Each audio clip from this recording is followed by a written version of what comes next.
Hello बच्चों, तो चलिए इस प्रश्न को पढ़ते हैं। रेखाओं के कुल x प्लस वाई माइनस एक plus lambda 2x plus 3y minus 5 बराबर 0 तथा 3x plus 2y minus 4 plus mu गुणा x प्लस 2y माइनस 6 बराबर 0 पर विचार कीजिए। दोनों कुलों से संबंधित सरल रेखा की समीकरण है। तो यहाँ पर देखो, हमें चारों विकल्पों में से सही विकल्प का चयन करना है। ठीक है, तो प्रश्न में आगे बढ़ने से पहले इस प्रश्न से संबंधित जो मुख्य अवधारणा है उसकी हम चर्चा कर लेते हैं। तो देखो, मुख्य अवधारणा क्या हो जाएगी? बिंदु x1 कोमा y1 से होकर जाने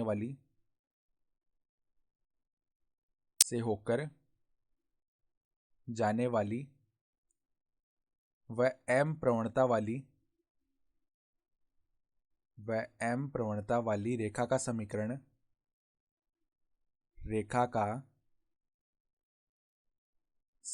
देखो हम किस प्रकार से लिखते हैं।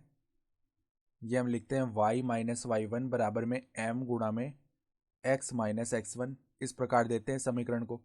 तो अब देखो कौन कौन सा कुल है। एक तो हमारे पास x प्लस वाई माइनस एक प्लस में लैम्डा गुणा 2x प्लस 3y माइनस 5 बराबर 0। तो ये दो सरल रेखाओं को प्रदर्शित कर रहा है।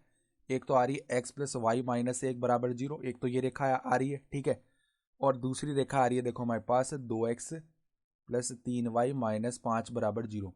तो अब इन दोनों का प्रतिच्छेदन बिंदु निकाल लेते हैं। तो यहाँ से अगर हम x का मान निकालेंगे ना, तो वो 1 माइनस वाई आएगा। ये मान हम दूसरे समीकरण में रख देते हैं। तो 2 गुणा में 1 माइनस वाई प्लस में 3y बराबर में 5 आ जाएगा। यानी कि देखो यहाँ से 2 माइनस 2y प्लस में 3y बराबर में 5 आ रहा है। यानी कि 3y माइनस 2y y हो गया। यानी y का मान 5 माइनस 2 यानी कि 3 आ जाएगा। तो x का मान क्या आएगा? 1 माइनस में 3 यानी कि माइनस का 2। तो इनका प्रतिच्छेदन बिंदु आ गया है -2,3। अब देखो दूसरा जो कुल है वो देखो क्या है? 3x plus 2y minus 4। ठीक है, 3x plus 2y minus 4 plus में म्यू गुणा में क्या है? म्यू गुणा में है x प्लस 2y माइनस 6 बराबर 0। तो अब देखो ये भी दो सरल रेखाओं को प्रदर्शित कर रहा है। 3x प्लस 2y माइनस 4 बराबर 0, एक तो ये रेखा है और दूसरी है x प्लस 2y माइनस 6 बराबर 0। तो यहाँ से अगर हम x का मान ज्ञात करेंगे तो 6 माइनस 2y आएगा। ये मान उठाकर हम इस समीकरण में रख देते हैं। तो 3 गुणा में 6 माइनस 2y प्लस में 2y बराबर में आ जाएगा 4। तो अब देखो यहाँ पर 18 माइनस 6y प्लस में 2y बराबर में आ जाएगा 4। तो अब देखो 18 माइनस 4 हो गया 14, minus 6y plus 2y minus का 4y आएगा। इसको इस तरफ भेजा तो यहाँ पर हमारे पास में आने वाला है 4y। यानी y का जो मान है ना वो कितना आ जाएगा हमारे पास? 14/4 यानी कि ये हो गया 7/2। तो x का मान अगर ज्ञात करेंगे ना तो 6 माइनस 2 गुणा में 7/2। तो 2 से 2 विभाजित हो गया, यानी x का मान जो है 6 माइनस 7 यानी कि माइनस का 1 आ जाएगा। तो इनका प्रतिच्छेदन बिंदु हो गया -1,7/2। ठीक है, ये आ चुका है प्रतिच्छेदन बिंदु।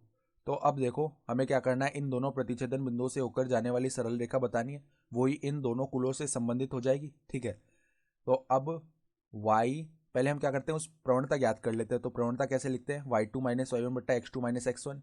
तो देखो यहाँ पर 7/2 माइनस में 3 बट्टा में क्या आ जाएगा? x2 का मान है -1 और माइनस में माइनस का 2, तो यहाँ पे प्लस का 2 लिखा जाएगा ना। तो अब देखो ऊपर बन गया 7 माइनस 6 यानी कि 1 बट्टा में देखो 2 गुणा में यहाँ 2 माइनस 1 1 ही बनने वाला है। तो प्रवणता आ गई 1/2। तो अब अगर हम समीकरण लिखें ना उस रेखा का, उसको L बोल दें तो y माइनस में एक बार के लिए देखो बिंदु बोलते हैं -2,3 यानी y माइनस 3 बराबर में प्रवणता कितनी है? 1/2। ठीक है, और x माइनस में x1 का मान देखो कितना है हमारा? माइनस का 2 है ना, तो यहाँ पे प्लस का 2 लिखा जाएगा। तो अब यहाँ पे देखो गुणा करें तो 2y माइनस 6 बराबर में x प्लस 2 आ जाएगा। ठीक है, ये बना। तो अगर देखो हम उस तरफ ले जाएं संपूर्ण पदों को, तो x माइनस 2y फिर प्लस 2 प्लस का 6 हो जाएगा जो कि प्लस का 8 हो जाएगा बराबर 0। ये आ रहा है। तो x माइनस 2y प्लस 8 बराबर 0 यानी कि विकल्प बी जो है वो हमारा सही विकल्प आ जाएगा। तो आशा करता हूँ कि आपको ये प्रश्न समझ में आया होगा। धन्यवाद।